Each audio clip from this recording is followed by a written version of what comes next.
Quiero aprovechar el tiempo lo más efectivamente posible para poner en sus corazones unos pensamientos que el Señor puso en el mío. Y les invito a que leamos juntos la segunda carta del apóstol Pablo a Timoteo, segunda de Timoteo, capítulo 4, versículos 6 y 7. La Biblia dice allí, en segunda de Timoteo 4, 6 y 7, de la siguiente manera. Porque yo ya estoy para ser sacrificado, y el tiempo de mi partida está cercano. He peleado la buena batalla, he acabado la carrera, he guardado la fe, he guardado la fe. Le di por título a esta palabra la segunda carta, la segunda carta. Aunque parece obvio el título, lo cierto es que en el transcurso del desarrollo de esta palabra se darán cuenta mucho mejor qué es lo que estoy intentando decir, aunque sea de modo resumido, en un título, la segunda carta. Permítanme a modo de introducción señalar dos o tres conceptos para saber exactamente hacia dónde vamos con esta revelación. La segunda carta que escribió el apóstol Pablo a Timoteo es considerada, por lo menos por los pensadores y comentaristas y la tradición cristiana hacia nuestros días, es una de las cartas o escritos considerados como más significativos, más emotivos, más paternales, más emocionalmente hablando, más impactante. Y de hecho, cuando uno lee la Biblia sin los anteojos de la religiosidad, sino que lee la Biblia con la intención de tratar de descubrir qué quiso decir el autor original al lector original, al destinatario original, se va a dar cuenta de que tiene muy poco de religiosidad y de religión, y tiene mucho de corazón. Mucho de eso hay en la Biblia. Y la segunda carta a Timoteo está considerada como una de las cartas de esas que salen del corazón y que de alguna manera se pone a la cabeza del ranking de la emoción de aquel que escribe, del amor que tiene de aquel que escribe hacia otro, a quien le dirige su escrito. Así las cosas, esto se debe a una sola razón. Basta una lectura tranquila del texto para darnos cuenta de que esto es verdad, porque no debemos ignorar que esta es una carta que está escribiendo un padre hacia un hijo. De hecho, Pablo es el padre espiritual de Timoteo, y no le está escribiendo como un padre violento, como un padre ausente, como un padre abusador, como un padre condenador, perseguidor, sino que le está escribiendo con el honor de ser un padre espiritual. Es decir, él sabe que tiene una relación con un hijo espiritual y él sabe que su hijo necesita leer sus letras, escuchar su palabra, recibir sus consejos. Así que tenemos en segunda carta a Timoteo la escritura de un papá a un hijo. Y más precisamente está escribiendo un pastor viejo a un pastor joven. Un pastor que ya tiene años de caminar en el ministerio, a otro que está haciendo sus primeros kilómetros en el ministerio. Es el viejo pastor que le escribe con experiencia al inexperto pastor, en este caso Timoteo. Y es muy emotiva la figura y la fotografía histórica de este texto, porque definitivamente está escribiendo uno que está pasando a otro que está llegando. Uno que se está yendo a uno que está arribando a estas responsabilidades. Y todavía, como esto es introducción y tengo unos minutos todavía, digo, esto no solo es propio de esta carta, sino que también tiene que ver con nuestra vida. La vida está hecha de esta forma. Lo preciso en esto es que deben los viejos contar, deben los que van pasando contar a los que van llegando sus experiencias. No hay ningún problema de que los que van pasando muestren sus cicatrices, cuenten sus aventuras, cuenten sus experiencias, relaten sus enseñanzas, sus procesos, sus dolores, lo que aprendieron en el camino. Cosa que me agradaba y mucho y extraño, por cierto, para este tiempo, era sentarme a oír mi papá, cómo él contaba sus experiencias. De hecho, algunas con cierto tono de broma y de humor cuando él era un muchacho, pero también otras historias que ya siendo grande, siendo mi padre, siendo abuelo, le tocó vivir y sufrir. Y de hecho, esas experiencias las guarda uno en el baúl del corazón, como piedras preciosas que no tienen precio, sino que tienen un altísimo valor para quien así lo entiende. Y así es la vida, queridos hermanos, queridos amigos. Los viejos cuentan sus experiencias, pero también para que tenga efectividad lo que cuenta el viejo, es necesario que el joven quiera oír. Y no solo que quiera oír, sino que también quiera asimilar. Debo decir tristemente que vivimos en una sociedad donde se desprecian a los viejos, donde de una u otra forma tratan de conciliar sus sentidos de culpa, tratando de darle una buena residencia, tratando de darle en algún país un buen pasar, pero nunca como ahora tenemos tantos padres viejos abandonados por sus jóvenes hijos. Ni que le cuento de esta cosa de no querer escuchar el consejo de los que ya van pasando. Para algunos las cicatrices de los viejos no valen. Para otros las marcas y los procesos que ellos vivieron son simplemente procesos de ellos que no les sirven en su noble juventud, en su adolescencia. Quizás también por eso tenemos el mundo como está, porque escucha el consejo del que no tiene que escuchar, el consejo interesado, el consejo malintencionado, que busca agarrar una porción de algún pastel que se llame dinero, poder, presencia, trascendencia. Ahora, en esta línea de pensamiento está claro que los que somos viejos, Dios mío, qué tremendo es. Parece que fue ayer que tenía yo 20 años y tengo 61. Reprendo al diablo. Wow, 61 años. Nos ha pasado con mi esposa en este viaje que nos vamos reuniendo con amigos, con pastores y un café y una comida.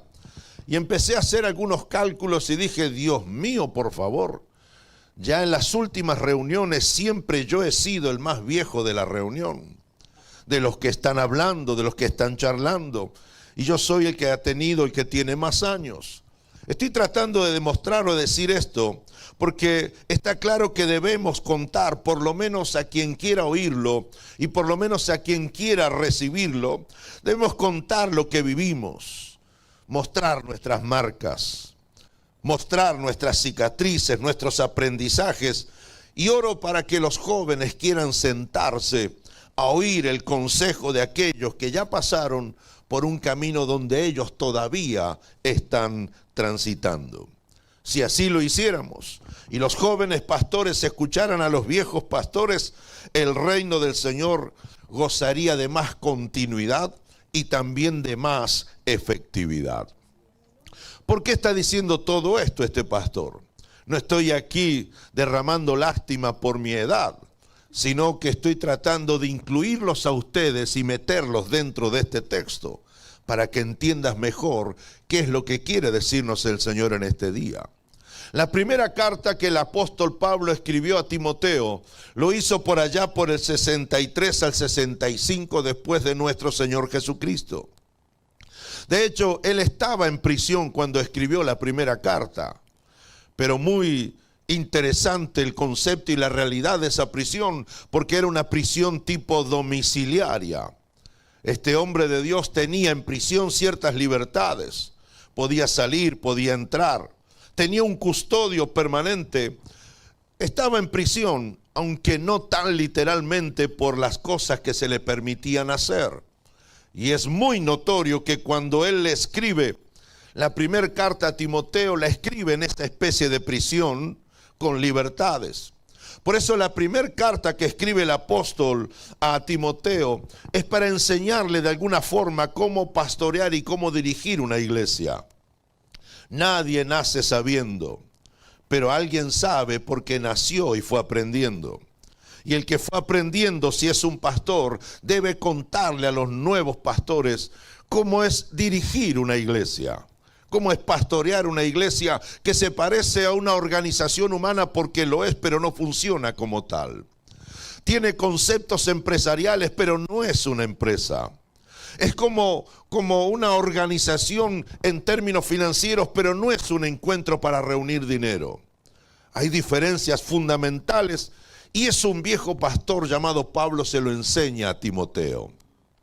También, como si no fuera menor, también ocurre de que se le habían metido a Timoteo, está empezando a pastorear y se le habían metido algunas enseñanzas y algunas doctrinas de cara a destruir su trabajo a través de la acción de falsos maestros.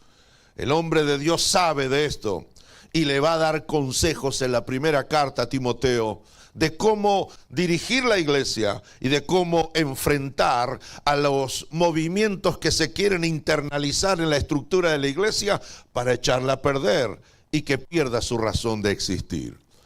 Dios mío, pido que todos sigan conmigo en esta mañana.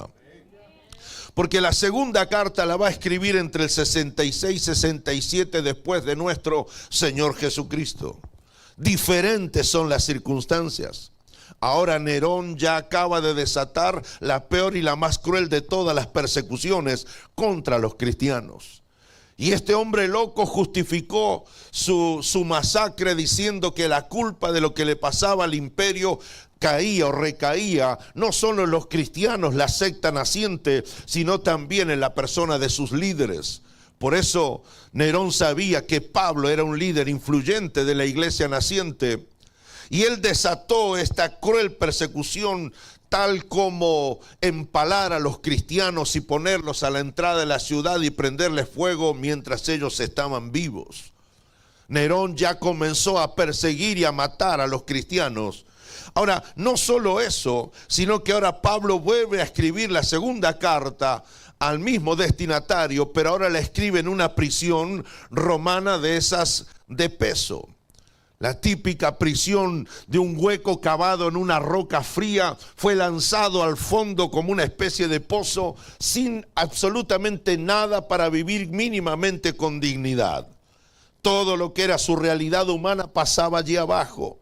Allí fue lanzado Pablo precisamente en prisión porque él era uno de los responsables de esta maravillosa locura de cambiar sociedades, incluido de trastocar las bases de un imperio.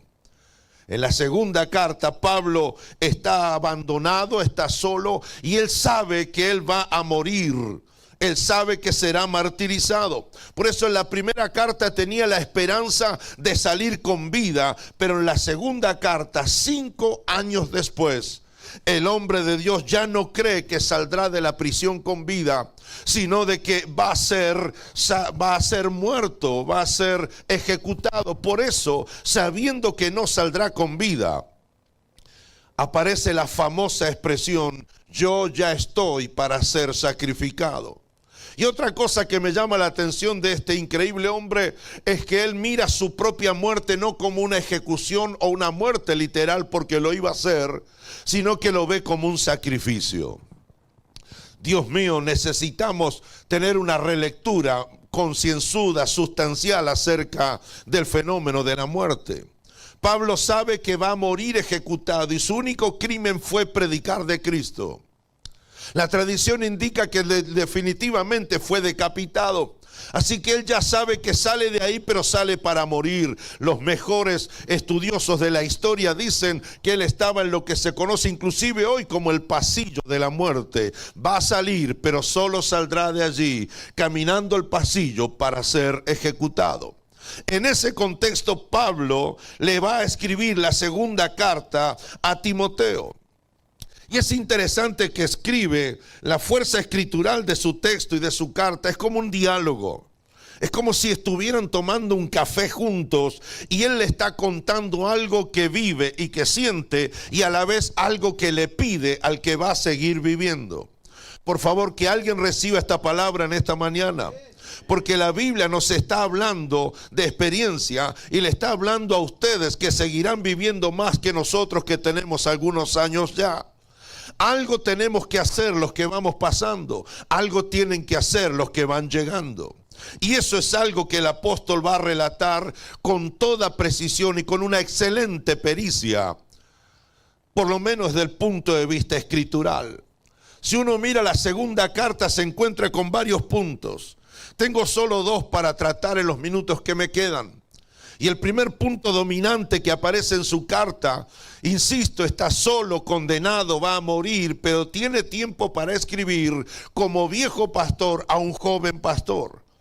Y lo primero que resalta a la vista, el versículo 1 del capítulo 4 dice: te encarezco delante de Dios y del Señor Jesucristo, que juzgará a los vivos y a los muertos en su manifestación y en su reino. Te encarezco. ¿Qué cosa te encarezco?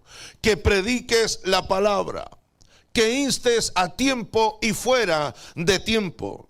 Redarguye, reprende, exhorta y hazlo con toda paciencia y doctrina. En esta primera entrega trabajaré sobre 2 elementos de esta carta y en el segundo servicio sobre otros 2 o 3 que restan compartirlo. Bueno, usted no vendrá al segundo servicio y se lo perderá. Pero lo primero que resalta en este texto y en esta carta es un encargo. ¿Están aquí? Pablo le hace un encargo a Timoteo, el encargo de predicar. Definitivamente pudiera haberle hecho otra clase de encargos. Te encarezco o te ruego encarecidamente, Timoteo, que por favor administres bien las pocas finanzas que tenemos en el ministerio.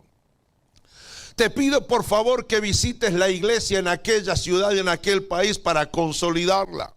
Bien podría haberle escrito y pedido: termina el plan de discipulado que habíamos comenzado. Podría haberle hecho otra serie de encargos, como inclusive una solidaria: no dejes de visitar a los necesitados.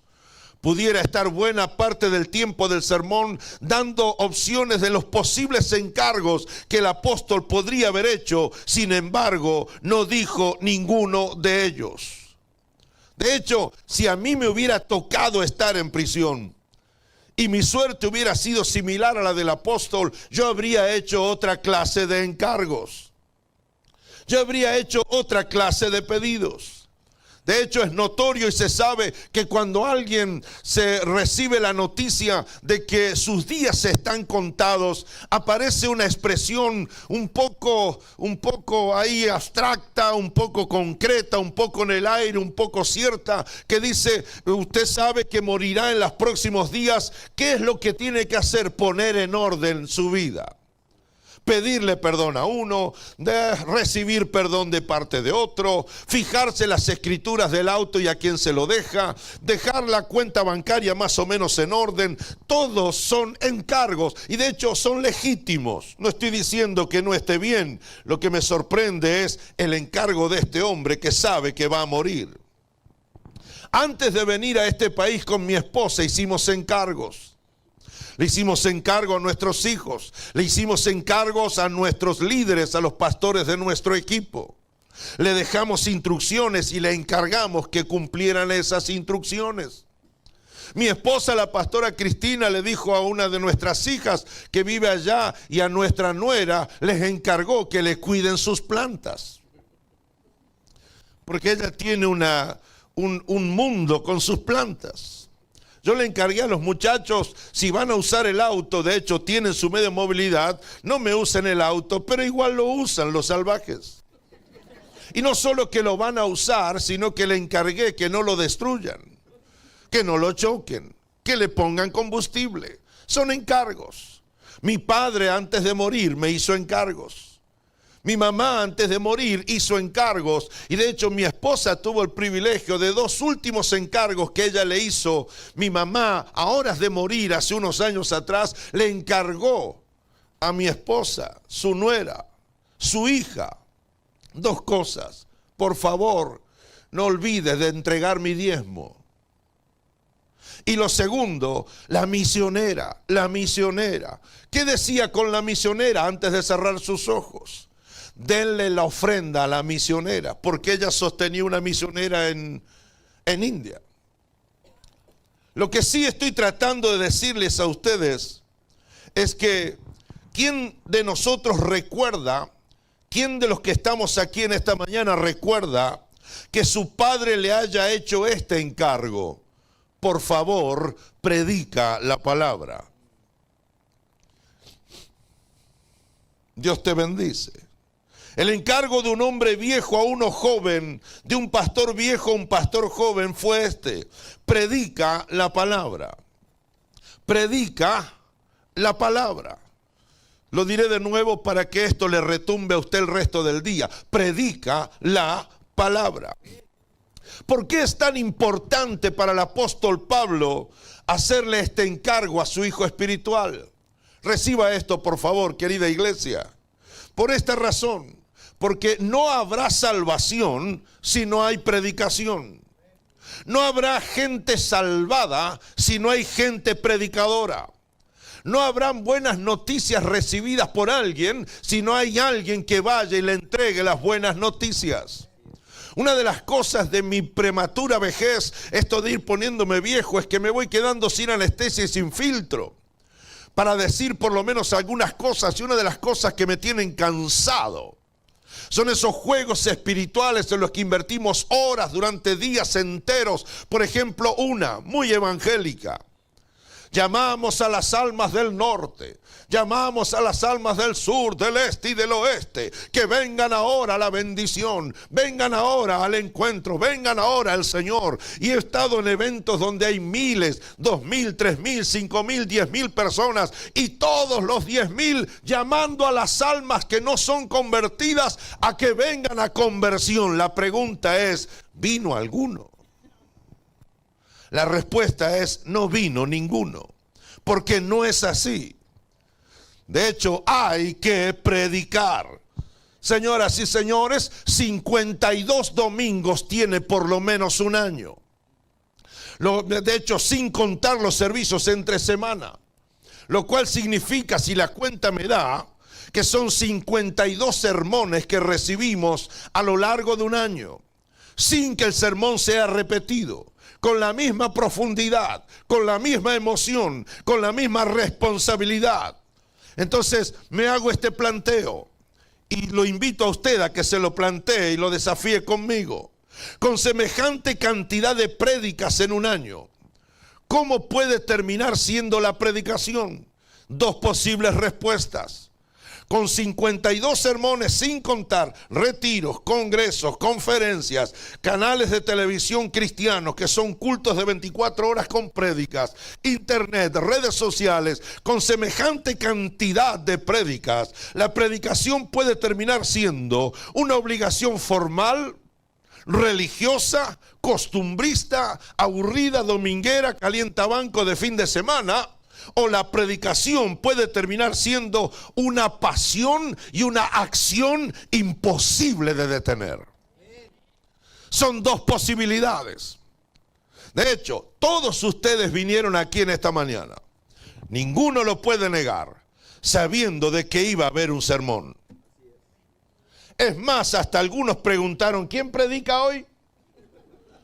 Y quizás por esta cosa loca del invitado o la invitada, pero en épocas normales, usted se trató de saber quién predicaba y concluyó si iba a venir o no iba a venir.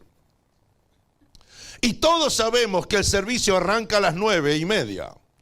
Que después de 15 minutos termina la alabanza. Y todos ustedes ya saben que va a venir el pastor, que va a enviar a los niños a su clase y que va a traer la predicación. Y todos saben que después de 45 minutos vendrá el tecladista. Y todos saben que habrá un llamado. Y todos saben que después de eso se darán las ofrendas. Y todos saben que después de eso nos iremos a casa.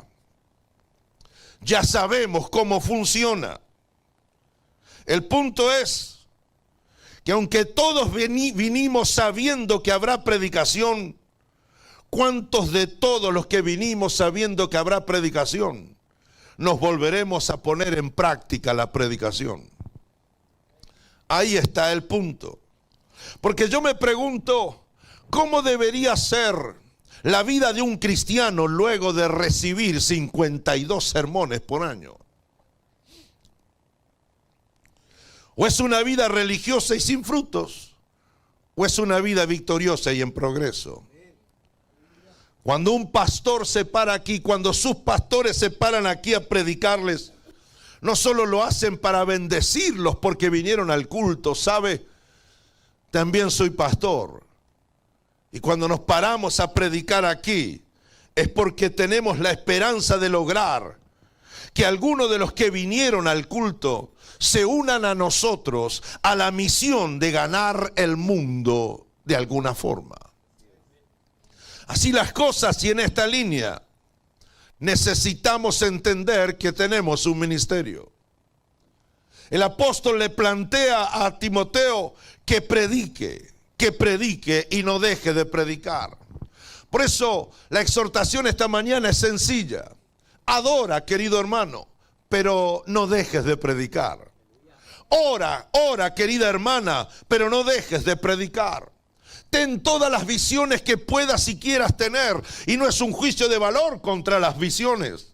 Vive todas las experiencias de visiones que puedas tener, pero no dejes de predicar. Lidera tu ministerio, pero no dejes de predicar.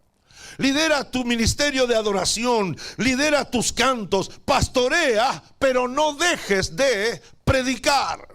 Porque el problema en la iglesia es que adoramos, oramos, cantamos, ministramos, visionamos, venimos, pero no predicamos. Definitivamente soy de los que creen que el mundo está como está por la ausencia de la predicación de aquellos que deben predicar.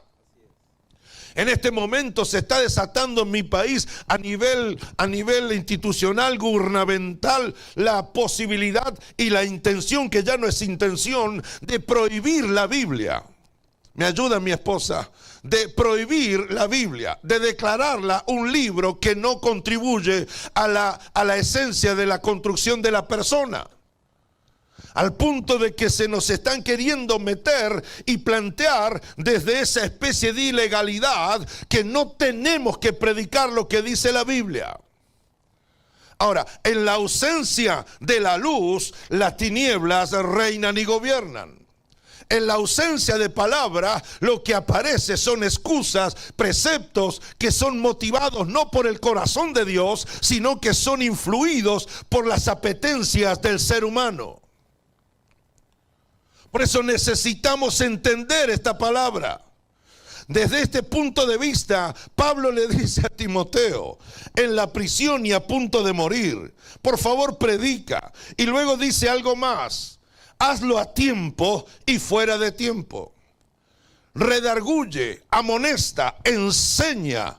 Qué interesante, porque lo que está planteando Pablo es, todos los distintos objetivos de la predicación lo tienes que hacer tú.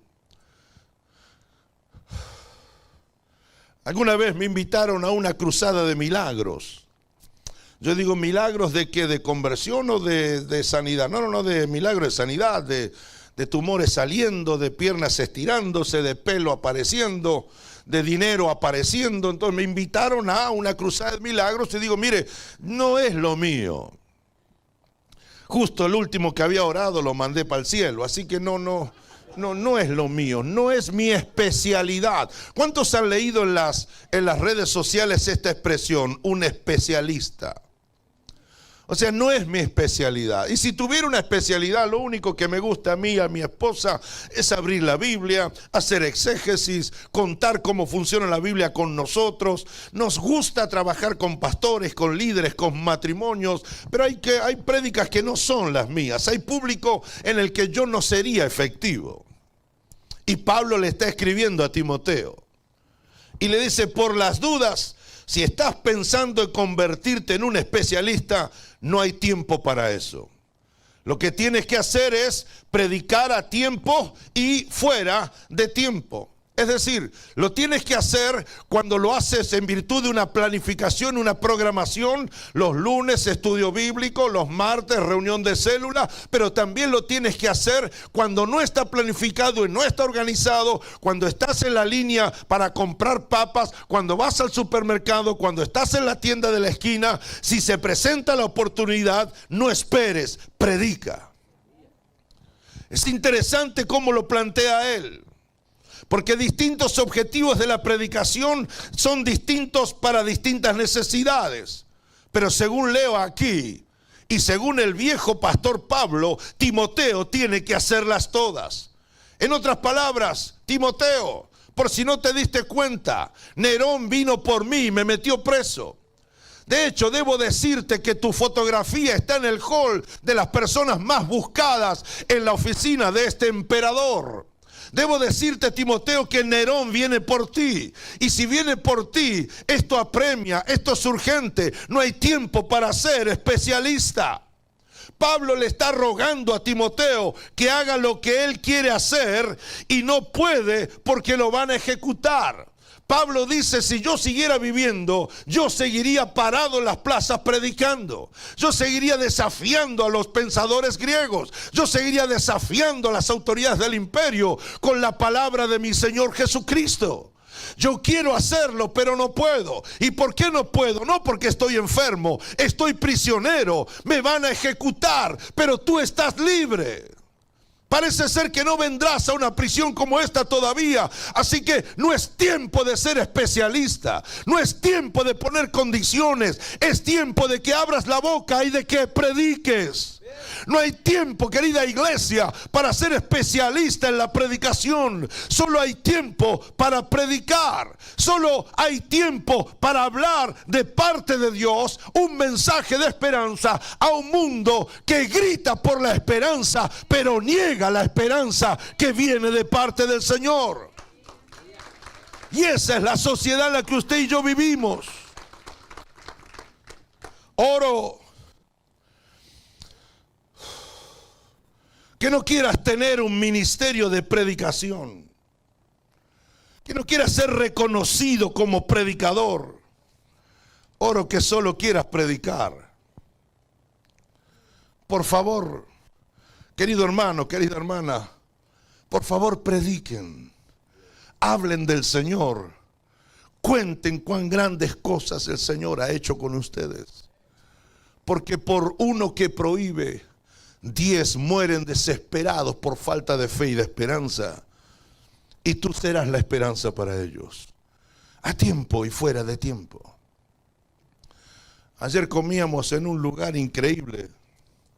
Y cuando nos vamos oímos que el español de los de al lado tenía el golpe argentino. Preguntamos antes de irnos, perdón, ¿hablan español? Sí, son argentinos, claro. Wow. Y le dijimos antes de irnos 2 o 3 cosas, sin decir ni que somos pastores, ni evangélicos, ni cosa por el estilo. Fue tan simple, pero tan emocionados que ellos quedaron. Al lado suyo hay alguien que muere de tristeza, solo que le da vergüenza expresarlo. Predica, predica. Oro para que no quieras tener un ministerio. Oro para que quieras predicar. Eso encargó Pablo. Porque lo que uno ama es lo que uno encarga. Porque lo que uno ama es lo que uno aconseja. Y es lo que uno va a aconsejar inclusive antes de morir. Pablo ama predicar. Porque sabe que por la locura de la predicación viene y sobreviene la salvación.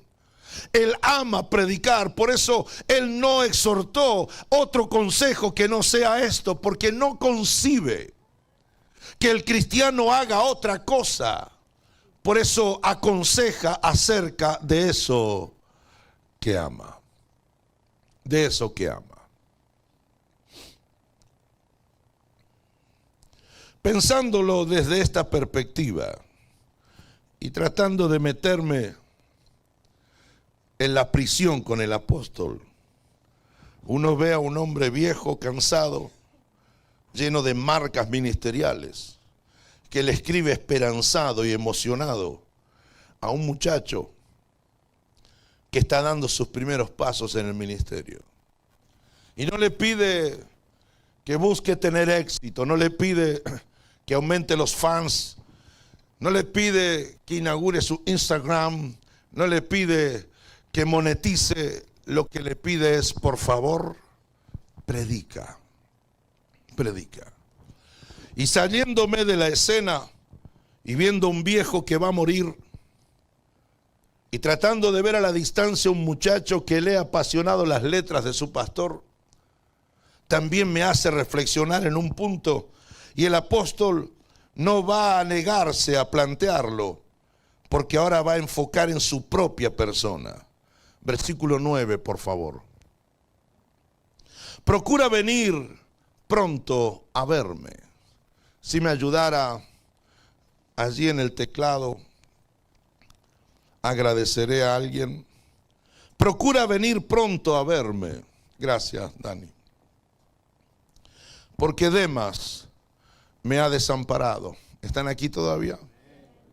Me ha desamparado, amando este mundo, y se ha ido a Tesalónica. Crescente se fue a Galacia y Tito a Dalmacia. Solo Lucas está conmigo. Toma a Marcos y tráele contigo, porque me es útil para el ministerio. A Tíquico lo envié a Éfeso. Trae cuando vengas el capote que dejé en Troas, en casa de Carpo, y los libros, pero mayormente los pergaminos. Alejandro el calderero me ha causado muchos males. El Señor le pague conforme a sus hechos. Guárdate tú también de él, pues en gran manera se ha opuesto a nuestras palabras. En mi primera defensa, ninguno estuvo a mi lado, sino que todos me desampararon. No les sea tomado en cuenta. Pero el Señor estuvo a mi lado. De nuevo, pero el Señor estuvo a mi lado.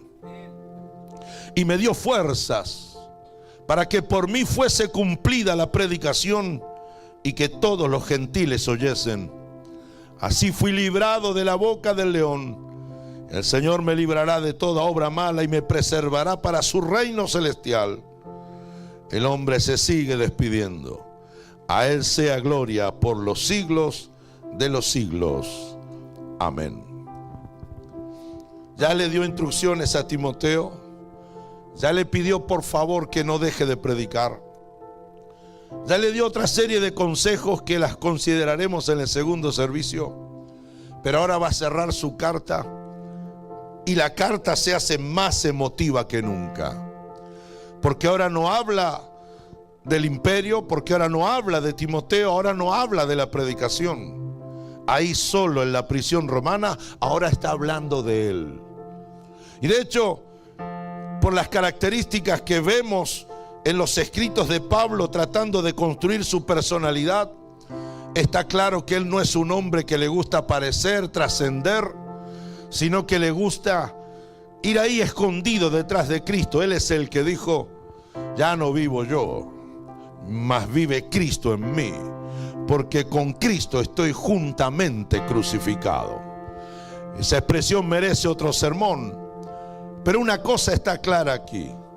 Me voy a permitir, querido hijo, abrir mi corazón unos minutos y decirte 2 o 3 cosas de mí.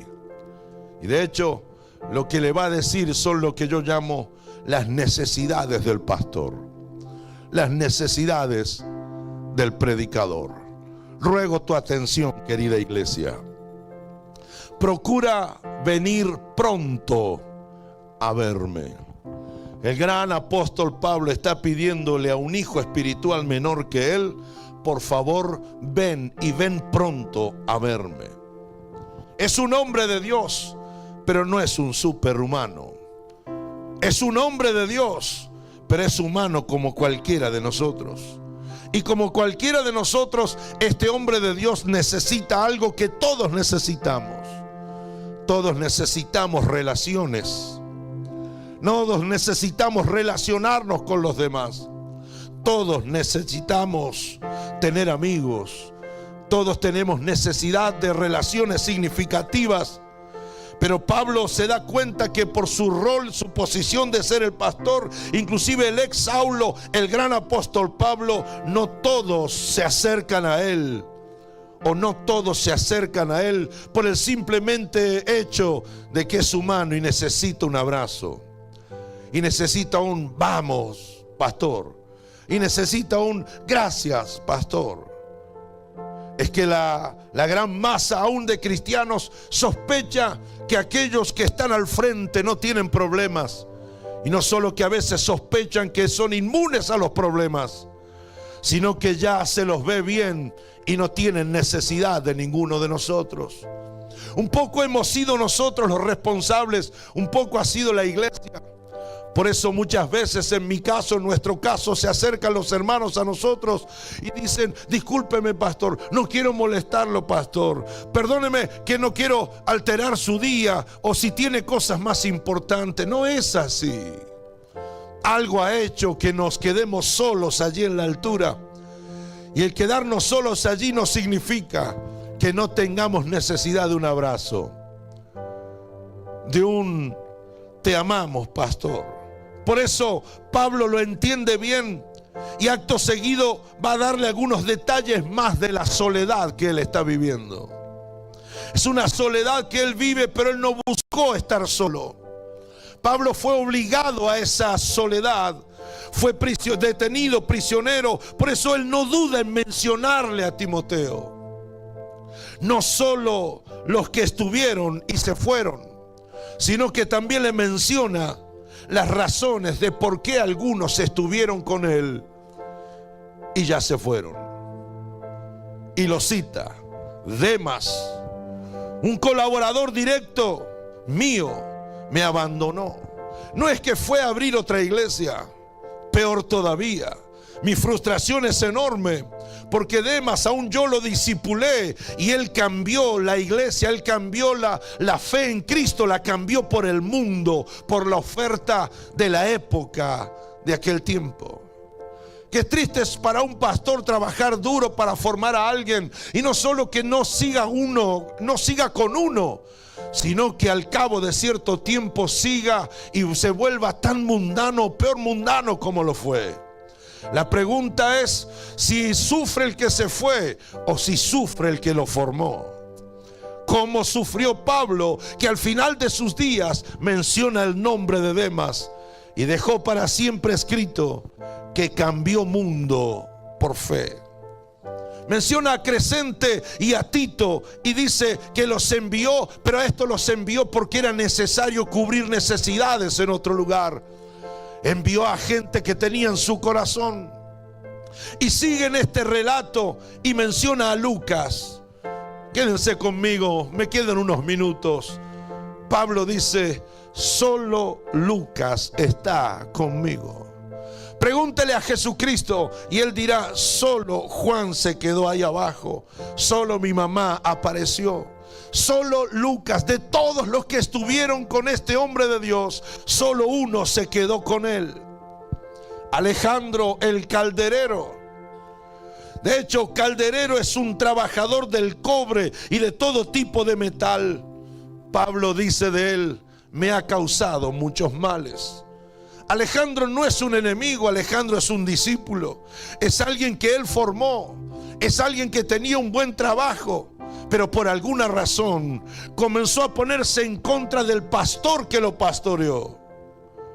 Y de hecho le causa muchos males. Otra traducción dice: informó de mí muchas cosas en mi contra. Es más, hay algunos comentaristas que sostienen que por el informe de Alejandro el calderero, Nerón mandó a detener a Pablo.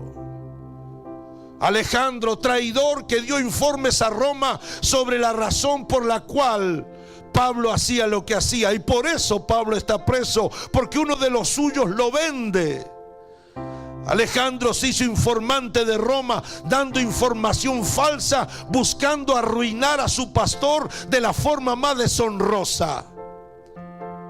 Hacia el final de su vida, las palabras de Pablo resumen su dolor y resumen su soledad.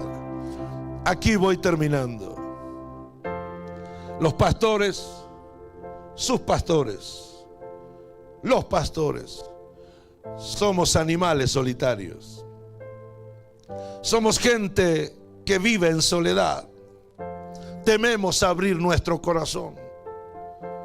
Tenemos temor de pedir un gesto de aprecio hacia nosotros.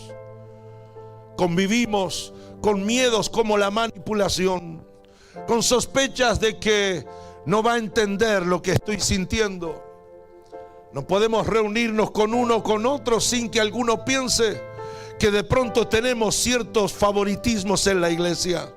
Y por ahí vamos, sin decir las veces que no hemos tenido que parar acá, teniendo tantos dolores en nuestro cuerpo, tantas crisis en nuestra economía, tantas crisis con nuestros hijos y con nuestras familias.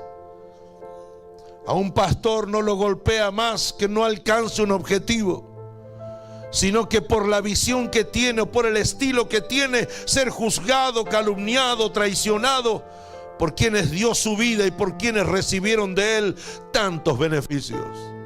Ese es Pablo.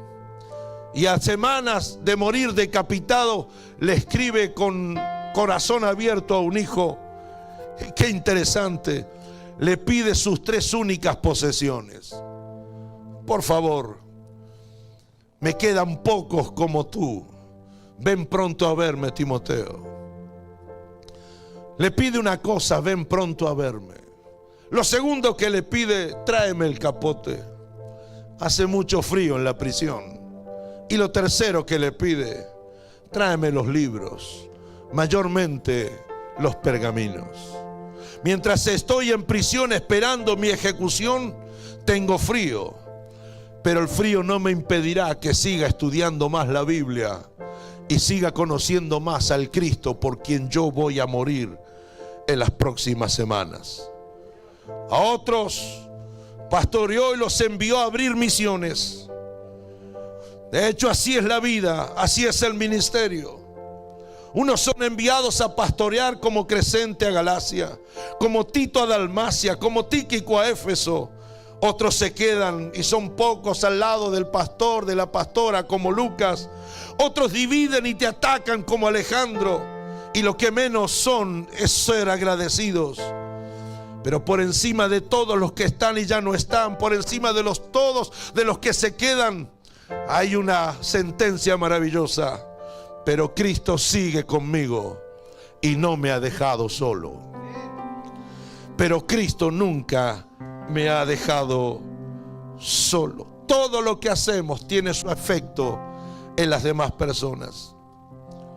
Hemos comenzado, mi esposa y yo, a escribir la segunda carta de la época de nuestro ministerio. Quizá algunos de ustedes ya comenzaron a escribirla. La primera estamos llenos de vida. En la segunda estamos llenos de marcas. En la primera estamos llenos de sueños. En la segunda tenemos cicatrices de realidades de todos los días. Porque créame, y termino, nuestra vida es una carta que mientras vamos escribiendo, otros van leyendo. Así que vive de tal forma que determines lo que se dirá de ti en una lista el día de mañana. Tengo terror de que el nombre de Omar Herrera aparezca siguiendo los nombres de Demas, de Alejandro. Quiero ser parte de la lista de los Lucas, de los Marcos, de los Timoteos. De hecho, en este sentido y en esta dirección, definitivamente es necesario que vivamos de tal forma que cuando llegue el día de escribir nuestra segunda carta, el día de nuestra promoción, tengamos autoridad para aconsejar, amigos para llamar, experiencias para aprender, enseñanzas para transmitir y derecho a celebrar por haber pagado el precio de vivir y haber ayudado a otros a vivir mejor. ustedes son una iglesia privilegiada. Tienen unos pastores increíbles. Y sabe, nunca llegaremos a darnos cuenta del valor de tener a un hombre y una mujer a quien le llamamos pastor. He aprendido que una cosa es el pastor y otra cosa es mi pastor. Pablo sabe que Timoteo no le dice él, sino que para Timoteo él es mi pastor. Hay otros mejores, quizás. Hay otros más exitosos, por supuesto. ¿Hay padres más millonarios que el mío? Claro que sí. ¿Hay padres que hablan mejor que el mío? Por supuesto que sí. ¿Hay otros que tienen doctorados más que el mío? Claro que sí. El mío tiene primer grado del inferior y nada más. Pero la diferencia de todos aquellos con mi padre es que ese es mi padre. Y en esta mañana he percibido el Espíritu Santo animar a la iglesia a dos cosas. No dejen de predicar.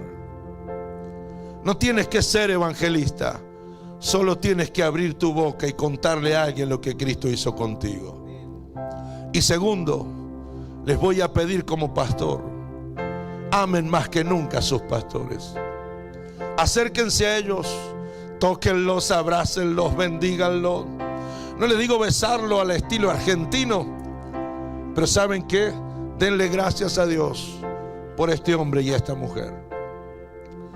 Honren la vida del Señor, honrando la vida de sus pastores, porque ellos ya comenzaron a escribir su segunda carta.